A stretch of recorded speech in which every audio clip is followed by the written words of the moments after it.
Hey everybody. Man, what a crazy point in history we find ourselves. Right? I don't know. Seems to me like there's a lot of people bummed out. I've been pretty bummed out, because of that one thing that I can't talk about or YouTube will demonetize me. I don't know why I sang that. Anyways, we got that going on. Plus, I live on the Wasatch Front in Utah. So last week we had like a 5.7 magnitude earthquake. That was fun to wake up to. And we've been having aftershocks kind of off and on over the past week. It's just been a regular fun ride on a roller coaster of existential dread. Because of that, I want to do something fun. I'm just going to explore my journey with video games. We're starting with the early 90s, when I was a snot-nosed kid who didn't know anything about anything, going all the way through to the early 2000s, when I was still a snot-nosed kid who suddenly had a lot of confusing feelings and noticed girls, and suddenly hair was appearing where it wasn't before, and the pimples. Oh, heavens. Heavens to Betsy. My first couple of years as a teenager were rough. Come with me. Come with me back to a time when the internet was only used by those who really understood computers. It was nowhere near the mainstream. A time where you couldn't just watch whatever you wanted to whenever you wanted to. You actually had to keep track of the schedule of TV channels. That was the time when I started playing video games. My earliest memories of playing video games are on my family's NES. I assume my dad must have bought it for my older brother at a time when I was either too young to remember it, or it may have even been like a year or so before I was born. I know that he got us the action set, which included the control deck, 2 controllers, an orange light zapper, and a cartridge that had Super Mario Bros. And Duck Hunt on the same cartridge. That is the cart that I remember playing the most. Duck Hunt was one of my favorite games to play. Obviously, it was such a cool thing to play as a kid. You could actually shoot the ducks. That's a stupid explanation of what Duck Hunt is. It was cool, okay? And it seemed like magic to me. Like I had no idea how the light zapper worked, And the clay shooting was cool, but it just wasn't as satisfying as, taking life.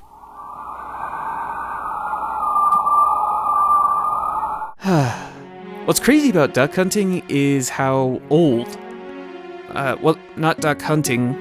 I mean, obviously duck hunting is, as an activity, is old. What's crazy about Duck Hunt is that it predates Nintendo's foray into video games in the first place. Like, the first Duck Hunt that they made was back in the mid-70s, and it was like a projection game where it projected ducks on a wall, and you used pretty much the same mechanism, a light-sensitive zapper, to shoot them down. They also did that with Wild Gunman, except it was like live-action footage. Sometimes it's easy to forget that Nintendo is like over 100 years old. It's wild to me, talking about Nintendo before the days of the NES. I'm getting off topic though, but yeah, Duck Hunt played the ever-living crap out of it. Brother told me that it was possible to shoot the dog. It wasn't. I tried many, many times. Cannot tell you how cathartic it was when he was finally added to Smash that I could beat up on that stupid son of a bitch. I'd like to remind you that is not swearing, because he is in fact a son of a bitch. Obviously, I spent hours playing Super Mario Bros. That game was so enthralling, and I think, and this is going to be true of any of the NES games that I talk about, but I think it's hard to convey how engrossing these games were to people who may have started playing video games later. Starting with the PlayStation or Nintendo 64 days. I will admit that a lot of my love for NES games is tinged with nostalgia.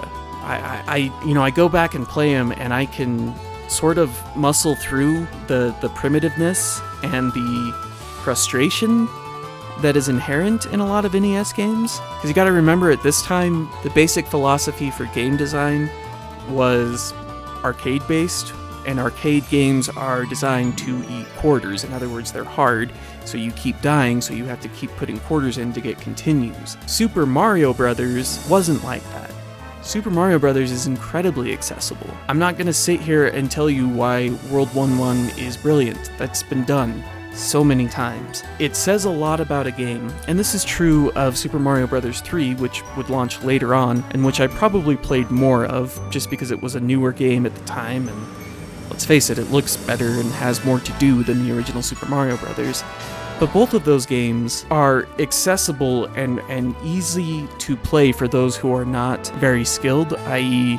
a little snot-nosed 5-year-old. And yet, now that I'm better at video games, I can go back and they're still fun to play and engaging to play. When people talk about Shigeru Miyamoto in these sort of reverent tones, that's why. Hey guys, this is editing Josh. I just wanted to interject something here real quickly. This clip is Shigeru Miyamoto visiting Brian Henson, the son of Jim Henson. When you're done watching this video, I highly recommend you hop over to this video. I'm going to put a link to it in the description. It is heartwarming AF. He has a knack for creating games that are easy to pick up, but yet engrossing enough to keep experienced players coming back. Yeah, I loved Super Mario Bros. And I loved Duck Hunt. I played the crap out of that cart. One of the other cartridges that we had was Robin Hood, Prince of Thieves. My brother was a really big fan of that movie, and I am too, because Kevin Costner just didn't give a shit about his British accent. And also Alan Rickman is just incredible in that movie. Cancel the kitchen scraps for lepers and orphans. No more merciful beheadings. And call off Christmas. The game is unbelievably ambitious. Like, you know, as a kid, I couldn't get much further than the opening dungeon because I didn't know what the heck I was doing. But I mean, the game has all of these different elements. There's sort of overhead action like The Legend of Zelda, puzzle solving. There's inventory management. There's RPG elements. There's side-scrolling boss fights. There's a part where you're riding horses. It's an overlooked game, honestly. And it has way more love and dedication put into it than any movie-based video game has any right to, especially from that era. And the music. Oh gosh, the music in that game.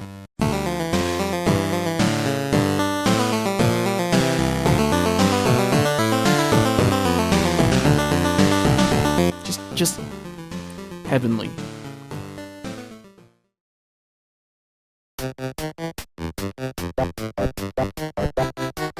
One of the weirder games that I remember playing was actually over at my friend's house. I had a friend down the street. He had a Super Nintendo, but he also had an NES, and he would let me borrow his games quite often. One of the games I distinctly remember playing was Gumshoe, which is one of the few adventure games that utilizes the zapper. It's such a weird and surreal game. You're playing as this like retired spy who is trying to find his daughter who's being held ransom by bad guys.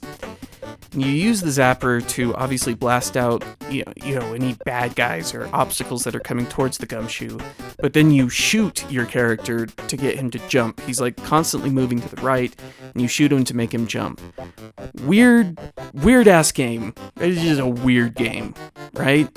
What's even weirder is that it was made by Yoshio Sakamoto, who helped create characters for Metroid and also Kid Icarus. He was the director and pretty much the driving force behind Super Metroid. It's fun to look at those origins. You know, before he made Gumshoe, he had worked on Balloon Fight, which is another kind of weird game, and he also did Wrecking Crew. Also, Gumshoe has some unfortunate racial depictions that probably wouldn't fly today. Another game I got, it's actually an unlicensed game from Wisdom Tree, which made like a few different biblically themed games. The one I had was Joshua, because my first name is Josh. Or, well, it's Joshua. So that game was obviously pretty cool to me, because it actually, you know, God speaks in that game, and he says, "Be courageous, Joshua," which was, you know, pretty cool for a 6, 7-year-old. It was also the only game that my dad would let me play on Sundays. It's fine. It's a fine game. Nothing earth-shattering. You've got a trumpet, because it's the Battle of Jericho, which was fought by the Israelites. God made them do like a bunch of different stuff, like they had to walk around the city a certain number of times, and then they blew on ram's horns, and the walls came tumbling down when Joshua fit the Battle of Jericho.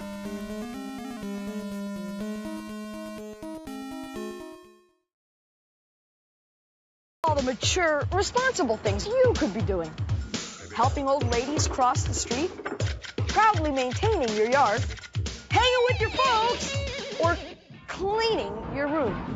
But get real, you'd rather be playing video games. You can rent them from Blockbuster. They've got more of the coolest new Nintendo, Super Nintendo, and Sega Genesis games for rent than anyone in the world.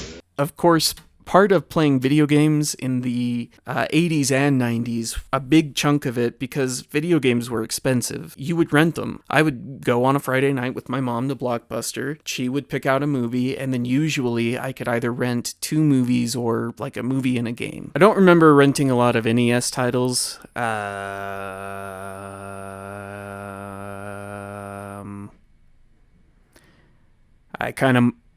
My memories kind of start with the Super Nintendo as far as renting goes. That's when I was like really drawn in and wanted to try different games. I do remember renting Tiny Toon Adventures 2, Adventures in Wacky Land, and I remember loving that game. I just had a memory. Just popped right in. Do you guys remember, I think it was like early 90s, the Tiny Toon Adventures Happy Meal toys that were like, they were cars, but they flipped. So you got like 2 characters for the price of one. You know, one side of the car would be like Daffy Duck, not Daffy Duck, whatever the kid duck's name is, and then the other side was Pink Bunny. I clearly was not a big fan of Tiny Toon Adventures. I can't remember anybody's names. Those were some cool Happy Meal toys, though. What am I talking about? NES. Yeah, so I don't remember renting a lot of NES games, but I do remember my grocery store down the street when they were offloading their NES games that they had been renting, so they were clearancing them, and I distinctly remember picking up a couple games. The first was some Legend of Zelda or some crap that I didn't really play because I was a stupid kid and didn't realize I had a masterpiece. I wouldn't realize that the Zelda series was incredible until a couple years later when I would play Ocarina of Time. That was the first Zelda game that really got my attention. And then I would go back and play the original Legend of Zelda. I do remember enjoying my playthrough. I think I was 9 or 10 the first time I played through that game. But the other game I remember picking up was Top Gun, and that game is just crap. And by that, of course, I mean I was crap at it.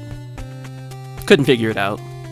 Just couldn't. That's something I miss in games, just the sort of cryptic, mystifying quality that NES games could have, where you just couldn't get past a certain level, or you couldn't get past a certain part, and it was just a mystery as to what came after that, because there was no internet, there was no way to look up a YouTube video showing the playthrough of Top Gun in its entirety. I had no idea what came after the first level until well into my adulthood.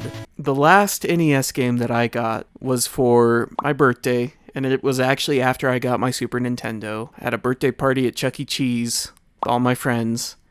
It was like the most 90s birthday party you could possibly have. But my mom got me Yoshi for the NES, which is a puzzle game. And I distinctly remember my mom felt terrible because she thought that it was a Super Nintendo game. And I was like, oh no, this is an NES game. You know, and I hadn't touched my NES for like a year or so since I got my Super Nintendo. But I remember feeling bad because my mom felt bad. So I dug up my NES, plugged it back in, and played Yoshi.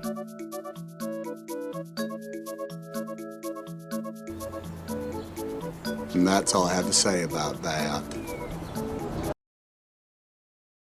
When all is said and done, I think historians will look back on the NES and say, that was pretty cool. No, look, I know I'm missing out on a lot of classics, but I wanted to relive the NES as I experienced it as a kid. Now, I've since gone back and played Castlevania and Mega Man and all of the classics, and I love them. But these were the games that I distinctly remember playing, and while they may not all of them are the most well-known, nor are they the best that the system had to offer, they were enough to get me interested in gaming, to get me to want a Super Nintendo. And then the Super Nintendo just opened up a whole new world to me. If you guys want me to continue down this road and do a sequel to this, the next video would be all about the Super Nintendo, the Sega Genesis, and the Game Boy. Do you guys want that? Do you want me to continue this series? Is this interesting? I don't know. Please tell me in the comments below. Also, I'm hoping... How are ya? How you holding up? I hope you're holding up well. You know, I hope maybe this helps take your mind off stuff. I want you to know that old Joshy here, I love ya. You know, you can, you take that to the bank, that I love you. The bank won't do anything with it. You can't deposit love. It'll get you nothing.